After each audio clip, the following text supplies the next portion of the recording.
자, 이번 시간부터는요. 자, 프레임 행정법 객관식입니다. 그래서 행정사 1차 대비고요. 공무원 도 역시 공무원 1차 이제 객관식 대비를 할 수 있는 이론 강의예요. 그래서 이론에 대해 정립을 통해서 어떻게 문제가 풀리는지를 한번 확인해 보는 시간이다.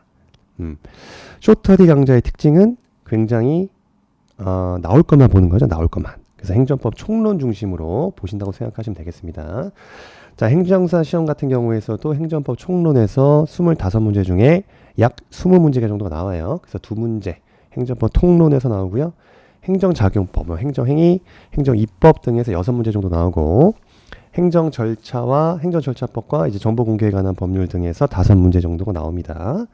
그 다음에 이제 실효성 확보 수단이죠. 뭐 대집행 등과 같은 문제에서 2문제, 그 다음에 행정구제, 절차, 행정구제제도, 즉 행정심판, 행정소송, 국가배상법의 손해배상, 손해전보까지 해서 5문제 정도가 나와서 약 25문제 중에 20문제가 나옵니다.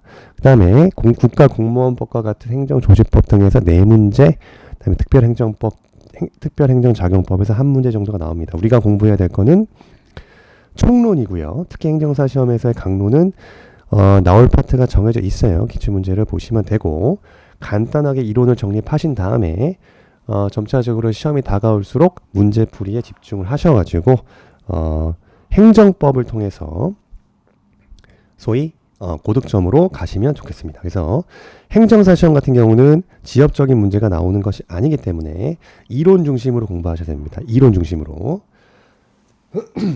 그래서 나올 것만 정리를 해드리면요. 자, 행정법 기초에서 자, 행정법에 대한 의의죠. 행정에 관한 법규범의 총체다. 네, 그런 게 있다더라. 그리고요, 행정법은요, 헌법의 구체화법이라고 합니다. 그래서 행정법 대상의 행정은 어디서 파생되었다? 네, 권력분리 원칙에 따라서 그 행정이란 개념이 확립되었다. 네, 그런 식으로 기출도 나와요. 그래서 행정법 개념은 자, 근대 입헌주의 시대에 국가 권력이 3권으로 분립되면서 입법, 사법, 행정이라는 개념이 탄생되면서 예, 행정이라는 개념이 탄생되었고요. 행정에 대한 개념에 있어서의 의미는 형식적 의미와 실질적 행정 모두를 포함하고 있다. 따라서 자, 형식적 의미의 행정이라는 것은 예, 국가 작용의 성질로 보는 것이 아니라 실정 제도에 따라서 예, 행정부의 권한을 기준으로 한 개념이다. 가령 행정 입법을 할 수 있죠. 예, 행정기관이 행정 입법 제정할 수 있죠. 근데 그 내용은 뭡니까? 입법 활동은 예, 국회에서 하는 거잖아요. 그래서 실질적 의미의 입법이지만 형식적 의미에는 행정에 해당하는 것이죠. 또 행정 심판 같은 경우에 행정 심판은요, 형식적 의미의 행정에는 해당하지만 실질적 의미에서는 법을 판단하고 선언하는 사법작용이기 때문에 실질적 의미의 사법이라고 볼 수 있다 이겁니다. 따라서 실질적 의미의 행정이라는 것은 국가작용의 성질상 차이가 있음을 전제로 해서 입법, 사법과 구별되는 행정 개념을 정립한다 이거예요. 그래서 형식적 의미의 행정을 요 부분이죠. 자, 대통령의 긴급명령 제정, 자, 행정 입법 제정. 하지만 이것은 법률 제정이기 때문에 법을 정립하는 것이기 때문에 실질적 의미의 입법 작용이다라고 보시면 되고요. 그래서 그러한 개념에 대한 정립을 보시면 되겠습니다. 그리고요, 행정법 대상이 되는 행정에 관한 설명을 옳지 않은 걸 고르라 그랬어요. 자, 옳지 않은 거예요. 자, 헌법의 구체화법인 행정법의 대상으로서의 행정은 권력분리 원리에 따라 확립됐다. 맞죠? 예, 맞다 그랬습니다. 그 다음에 행정의 목표로서의 공익 개념은 명백한 것이기 때문에 공익의 개념은 시간의 흐름에 따라 변하지 않는 고정적인 것이다. 그죠? 그렇지 않습니다. 공익의 개념은 확정적 개념이 아니라 불확정 개념에 해당합니다. 그래서 공익은 시대나 국가가 처해진 상황에 따라서 상이하게 달라진다. 우리나라의 경우 통치행위를 판례에서 인정한 바 있다. 그죠? 계엄 선포 등 상황 같은 경우죠. 대통령의 통치행위를 인정하고 있습니다. 그리고요, 행정을 공법상 행정과 사법상 행정으로 구분되는 주된 실익은 양자에 적용되는 실체법이 다르고 권리 구제 방식이 다르기 때문이다. 그렇습니다. 자, 그리고요, 형식주의, 법치주의. 형식적 법치주의와 실질적 법치주의다. 법치주의란 개념만 짚고 가자 이거죠. 법치주의라는 것은 지배가 되면 안 돼요. 히틀러가. 근데 물론 히틀러도 법치주의자라고 뭐 말을 해요. 다만 그 법이 잘못된 거죠. 어쨌든 법치주의라는 것은 특정인의 자의적인 지배가 아니라 법의 지배를 의미한다. 국가 권력은 의회가 제정하는 법률에 의하여 발동되고 이에 대한 사법심사가 보장되는 것입니다. 그래서 18세기 근대 법치주의에서는 자, 형식적 법치주의이죠. 형식적 법치주의 시대였어요. 즉 의회가 법률의 우위를 바탕으로 제정한 형식적 법률의 지배만을 의미했습니다. 그래서 요 히틀러도 나왔죠. 전형적인 법치주의자라고 합니다. 그렇지만 그 법을 법 자체가 문제가 있었죠. 그래서 독재를 용인하는 법이었기 때문에 형식적 법치주의는 자, 다음과 같은 한계가 있다. 법률의 목적과 내용을 문제 삼지 않고 단순히 법에 대한 지배를 지향하기 때문에 통치의 합법성을 강조하게 된다. 법률의 우위를 절대시하기 때문에 합법적인 독재가 이루어진다. 여기에 독일의 나치 시대의 수권법, 우리나라 같은 경우는 유신 헌법을 예를 들 수 있더라. 그래서 이 법의 포괄적 수권이 가능하다는 한계가 있고요. 20세기 이후에 들어서는 이제 실질적 의미의 법치주의입니다. 즉 통치의 합법성뿐만 아니라 법률의 목적과 그 내용에서도 정의에 합치돼야 되는 정당성을 요구하고 있다 이거죠. 그래서 특징은 자, 의회가 제정한 법률의 행정 구속성이 그치지 아니하고 이 법률에는 성문법뿐만 아니라 불문법도 포함하며 그래서 입법부의 헌법에 의한 입법권의 제약을 전제로 하여 법률의 내용적으로까지 타당한 법률을 강조하여 의회가 제정한 법률의 내용적 타당성 여부에 대한 사법심사, 헌법재판소를 통한 위헌 법률 심사를 인정하고 있다 이거죠. 그래서 법치행정의 현대적 의미는 실질적 법치주의에서 형식적 법치주의로의 전환이 아니라 그 반대가 된다 이겁니다.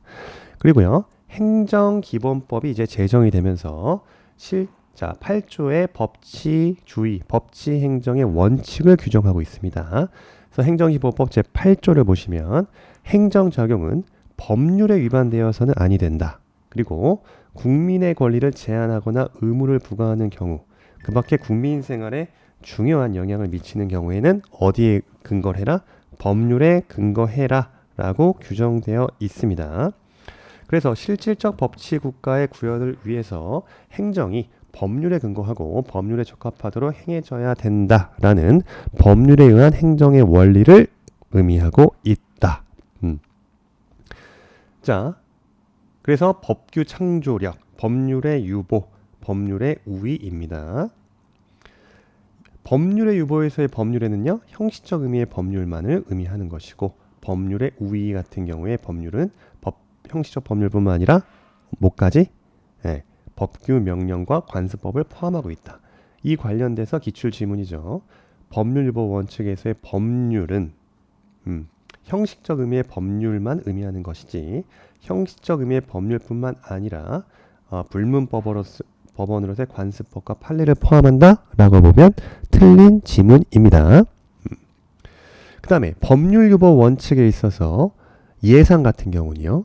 예산 자체는요. 일종의 법 규범으로 볼 수 있어요. 예산도 국회의 의결을 거쳐서 제정되는 게 맞습니다. 다만 예산 같은 경우는 자, 일반 국민을 구속하진 않기 때문에 법률 유보 원칙에 예산 포함된다? 법률 유보 원칙에 예산은 포함되지 않는다. 이것도 참고로 알아두셔야 돼요. 법률의 범위를 좁게 본다. 법률의 범위를 좁게 해석하고 있다. 그렇죠? 요거 중요한 제문이에요. 그래서 법률 유보에는 법률의 범위를 좁게 해석한다. 관습법 제외된다. 예산도 제외된다. 그렇습니다. 그리고요. 법률 우위 같은 경우는요. 자, 국가의 모든 행정작용은 법률에 위반되어서는 안 된다. 헌법에 부합하는 법률에 위반되어서는 안 된다는 원칙이에요. 이러한 법률의 우위 원칙은 공법, 사법이든 침익적, 수익적 이든 간에 행정행위에 무조건 적용됩니다. 행정행위에 무조건 무제한적으로 적용되는 것이다. 이것도 기억하셔야 되고 법률의 적용과 뭐 집행에 있어서 행정의 자유로운 처분에 위임된 것은 아니고 오히려 법률을 집행해야 할 의무를 부담하게 된다입니다. 그 다음에 법률 유보의 범위의 확대. 이게 뭐가 문제냐면요. 자, 법률 유보의 원칙에 적용되는 범위 자체가 넓어지게 되면 그 범위가 넓어지면 즉 법률 유보 원칙에 적용되는 범위 즉 법적 근거가 있어야 행정작용을 할 수 있는 범위가 넓어지게 되면 행정청의 자의적인 법 집행은 막을 수 있다. 다만 단점도 있겠죠. 경직된 행정을 초래할 수 있다. 따라서 신축적인 대응을 약화시킬 수 있다라는 단점이 있습니다. 그래서 이 유보 범위에 대한 확대에 있어서 어디까지 가능하냐. 법률 유보에 대한 그 범위에 대한 문제가 도래가 되는 거예요. 여기에 대해서는 뭐 침해 유보설, 급부행령 유보설, 전부 유보설이 있는데 우리의 통설 판례는 중요 사항 유보설 혹은 본질 성설, 의회 유보설이라고 한다. 입니다. 따라서 국가와 구성원인 국민에게 중요하고 본질적인 사항에 대해서는 법률의 근거를 요한다라고 해석을 하는 겁니다. 네. 그 법률 유보 원칙이 적용되는 범위에 있어서. 다만 그 본질이 뭐냐라는 해석의 그 모호성에 대한 비판이 있다 이거예요. 이런 게 있다 넘어가시면 됩니다. 자, 우리 판례 중요사항 유보설 입장이다. TV 수신료 사건이에요. 대표적인 판례. 텔레비전 방송 수신료 대다수의 국민의 재산권 보장 측면이나 KBS 한국방송공사에게 보장된 방송 자유의 측면에서 국민의 기본권 실현에 관련된 영역에 속하고 이 수신료 금액 결정은 납부자 범위 등과 함께 수신료 등에 관한 본질적인 중요한 사항에 해당한다. 따라서 본질적으로 중요한 사항이기 때문에 이는 국회가 행해야 되는 사항이다. 법률 유보돼야 될 대상이다. 라고 해석되는 거죠. 그래서 자, 참고 위와 같은 헌법재판소 결정에 따라서 현재는 한국방송공사가 국회의 승인을 얻어야 수신료 금액을 확정할 수 있다. 수신료 금액 결정은 국회의 승인을 얻어야 된다. 그래서 방송법 제65조 이렇게 나와 있죠. 수신료의 금액은 뭐 이사회의 심의 의결 후에 방송통신위원회에 거쳐서 국회의 승인을 얻어서 확정이 된다. 그죠? 그리고 공사가 이를 부가 징수한다. 또 기출지문이에요. 헌법재판소는 텔레비전 방송 그 수신료 금액 결정은 납부 의무자 범위 등과 함께 수신료에 대한 본질적으로 중요한 사항에 해당한다. 맞죠? 네. 수신료 금액 결정은 수신료에 대한 본질적 사항이 아니므로 국회가 반드시 스스로 행할 필요가 없다. 자, 이건 틀린 지문으로 나오는 거죠. 그 다음에 수신료 징수 업무를 한국방송공사가 할지 말지는 이거는 본질적 사항은 또 아닙니다. 요거는 비교해서 기억해야 된다. 오로지 뭐만? 텔레비전 방송 수신료의 금액 결정에 대해서만 본질적인 중요한 사항이 있다라는 거예요. 자, 그렇습니다. 그 다음에 중요사항으로 본 판례. 자, 병의 복무기간. 이거는 이제 병의 복무기간은 본질적인 내용에 관한 것이다. 따라서 반드시 법률로 정해져야 될 입법사항이다. 그 다음에 지방의회 의원에 대한 유급보좌 인력을 두는 것 역시 지방의회 조례로 규정할 게 아니라 이것은 중요한 본질적 사항으로서 법률로서 규정돼야 될 입법사항이다. 중요하겠죠? 이 사례를 기억해야 된다. 특히 공무원 시험 같은 경우는 이 사례가 시험에 나온다는 거죠. 토지 소유자가 도시환경 정비 사업을 시행할 경우 동의 요건을 정하는 것도 역시 동의 요건을 정하는 것은 국민의 권리, 그 다음에 의무의 형성에 관한 기본적이고 본질적인 사항이다. 따라서 국회가 스스로 행해줘야 할 사항에 속한다. 아시겠죠? 납세 의무 이행에 필요한 기본적 사항과 신고 의무 불이행에 따라 납세 의무자가 있게 될 불이익도 역시 국회가 본질적 사항으로서 법률로 정해야 될 사항에 해당한다입니다.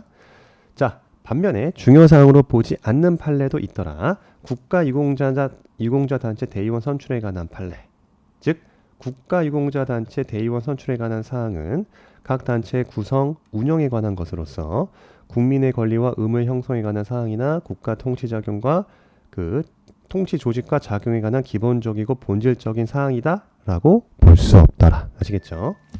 그 다음에 조합의 사업 사업 시행 인가시 동의 요건 정하는 것도 그 동의 요건 자체도 마찬가지로 사업 시행 인가 신청에 대한 그 토지 소유자의 사전 통지를 위한 절차적 요건에 불과하다. 따라서 이것은 토지 등 소유자의 재산상의 권리 의무에 관한 기본적이고 본질적인 사항이라고 볼 수 없다. 따라서 법률 유보 원칙 내지 의회 유보 원칙이 반드시 지켜져야 되는 영역이라고 할 수 없다. 아시겠죠?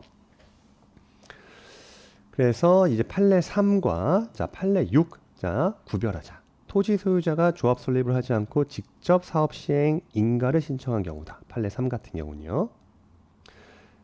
요 판례와 판례 6 같은 경우는 조합 사업 시행 인가 신청을 한 경우이기 때문에 양자를 구별해서 정리해야 됩니다. 통치행위. 통치행위요.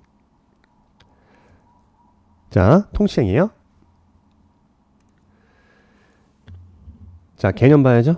통치행위라는 것은 고도의 정치적 성격을 띠인 국가기관의 행위입니다. 그래서 사법심사 대상에서 제외되는 행위, 그에 대한 판결이 있는 경우 집행이 곤란한 국가작용이다. 그래서 입법도 사법도 아닌 제4의 국가작용이다. 통치행위 긍정하죠? 사법심사가 제한된다. 현실적 필요하기 때문에 그렇습니다. 그래서 인정 근거는 뭐 있더라. 판례 태도. 남북정상회담 개최 자체. 남북정상회담 자체를 사법적으로 판단할 수 있습니까? 심사할 수 있어요? 제한될 수밖에 없죠. 판사가 뭐 정치인에 대해서 그죠? 위증교사, 그죠? 예, 이명박 위증교사에 대한 판단을 할 수 있지만 이건 통치행위가 아니기 때문에 그래요. 그렇죠.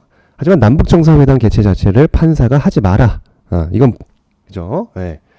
국가보안법 위반이다. 이렇게 할 수 없다는 거예요. 예, 남북정상은 만나야 되기 때문에 만날 수 있죠. 통치행위 개념을 인정한다 하더라도 이거 기출지문입니다. 통치행위 개념을 인정한다 하더라도 우리 대법원 판례 입장이에요. 과도한 사법심사 자제가 기본권을 보장하고 법치주의 이념을 구현해야 할 법원의 책무를 태만히하거나 포기하는 것이 되지 않도록 그 인정을 지극히 신중하게 해야 된다. 그 판단은 대법원 판단, 그죠? 사법부만이 의회에서 이루어져야 된다 이겁니다. 헌법재판소 뭐라고 보죠? 통치의 개념을 인정하면서 그러면서도 정치적 결단에 의해서 행해지는 국가작용이라 할지라도 국민의 기본권 침해와 직접 관련이 된다면 역시 헌법재판소는 국민의 기본권 보장의 수호로서 국민의 기본권 침해와 직접 관련되는 경우에는 당연히 헌법재판소의 심판이 된다라고 판시했습니다. 다 기출되었던 지문들이 되겠죠. 통치행위에 대한 인정 범위는 헌법 제64조에서 국회는 법률에 저촉되지 않은 범위 안에서 내부 규례에 관한 규칙을 정할 수 있다. 그 다음에 국회는 의원 자격 심사할 수 있고 의원 징계할 수 있다. 근데 제명할 수 있는데 3분의 2 이상의 찬성이 있어야 된다. 이에 대해서는 법원에 제소할 수 있다 없다? 제소할 수 없다. 그렇죠? 어쨌든 통치행위에 대한 판단 주체는 사법부입니다. 물론 한계도 있겠죠. 헌법적 가치도 있지만 정치적 책임, 즉 여론, 국회에 따라서 정치인들이, 국회의원들이 정치적 비판을 겁나할 수 있다. 이러한 비판의 대상까지 제외할 수는 없다. 대북 송금 사건, 그죠? 대북 송금 사건. 사례 볼까요? 이건 남북교류 협력에 관한 법률에 의한 협력사업자, 통일부 장관의 협력사업 승인을 얻지 아니한 채 북한 측의 경제협력 대가 명목으로 북한 측이 지정한 계좌로 송금을 했더라. 굉장히 많은 돈을 현대 아산, 그죠? 현대 아산을 통해서 북한 아시아 태평양 위원회가 지정한 계좌로 송금했습니다. 수조 원이 넘어갔다고 보여져요. 남북정상을 추진하던 주도하던 국가정보원장은 정상회담 추진에 도움이 된다고 생각을 해서 갑의 경제협력 사업을 도우면서 관계은행장에게 대북송금 편의를 제공해 줄 것을 지시한 바 있다. 갑과 함께 협력사업자 승인 신청을 하였다가 갑에게 밀려 탈락되었던 을은 이와 같은 사실을 알고 통일부 장관에게 갑의 이 협력사업 승인을 취소할 것을 청구하였으나 거부되자 거부처분 취소 소송을 제기하면서 갑은 대북송금 행위와 이에 수반한 협력사업은 통치행위라고 주장을 했다.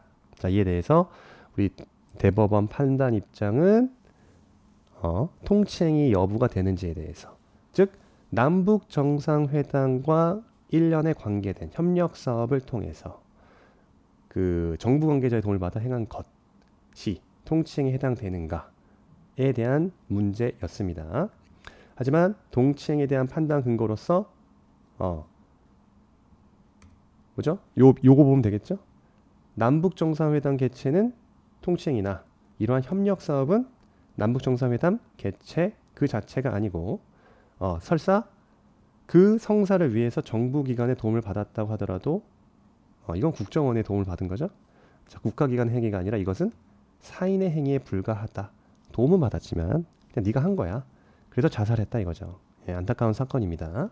그래서 통치행위를 인정할 수 없다라고 본 사건이에요. 자, 요 결론만 외우면 됩니다. 남북 정상회담에 부수하는 행위, 요거는 사법심사의 대상이 된다. 결론 기억하시고요. 그죠? 사법심사 가능성이 부정이 되는 것, 통치행위가 인정이 되는 경우는 남북 정상회담 개최와 그 국군 파병 결정. 자, 대표적인 사안이죠. 통치행위가 인정이 된 사례들.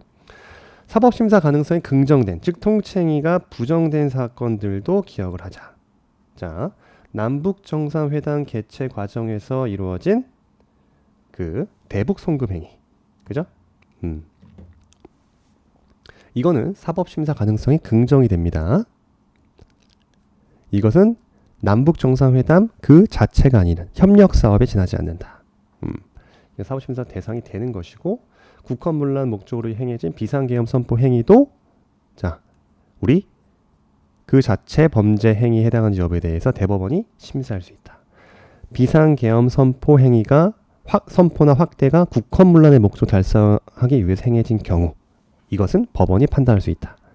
그 다음에 금융실명제에 관한 대통령의 긴급 재정 명령 같은 경우 마찬가지로 그 사법심사 가능하고요. 신행정 수도 건설, 수도 이전 같은 경우, 물론 신행정 우리 대법원도 인정은 해요. 신행정 수도 건설, 수도 이전 문제가 정치적인 성격을 가지고 있다. 그 성격은 인정이 된다. 다만 그 자체로 고도의 정치적 결단을 요하여 사법심사의 대상으로 하기에 부적절한 문제라고까지는 볼 수 없다. 예, 정도의 차이에서 사법심사의 가능성을 긍정한 사례입니다. 그래서 우리가 뭘 외울 때 통치행위를 인정하지 않으려는 입장이기 때문에 통치행위를 인정하는 예외적 사례, 요거를 외우고요. 나머지는 다 인정이 안 된다. 즉 사법심사 가능하다라고 보시면 되겠습니다. 어떻게 나오죠? 자, 2024년도 올해 시험에서 자, 통치행위 설명을 옳은 거. 자, 기억 고도의 정치적 성격을 띤 국가기관으로서 사법심사 대상에서 제외된다. 맞고요. 대통령의 서운 취소 통치행위가 아니다라고 했죠? 네. 니은지은 맞죠? 예. 이것도 마찬가지로 서훈 취소 자체. 이것도 법원이 사법심사를 자제하여야 할 고도의 정치성을 띤 행위라고는 볼 수 없다라고 봤어요. 통치행위에 해당하는지에 대한 최종적 판단은 사법부에 의해서 이루어진다. 남북 정상회담 개최 과정에서 주무부 장관에게 신고하지 아니하거나 승인 없이 북한 측의 사업권 대가 명목으로 송금한 행위는 자, 협력 사업일 뿐, 남북 정상회담 그 자체가 아니기 때문에 통치행위가 아니다. 그래서 모두 다 옳은 지문으로 나왔습니다.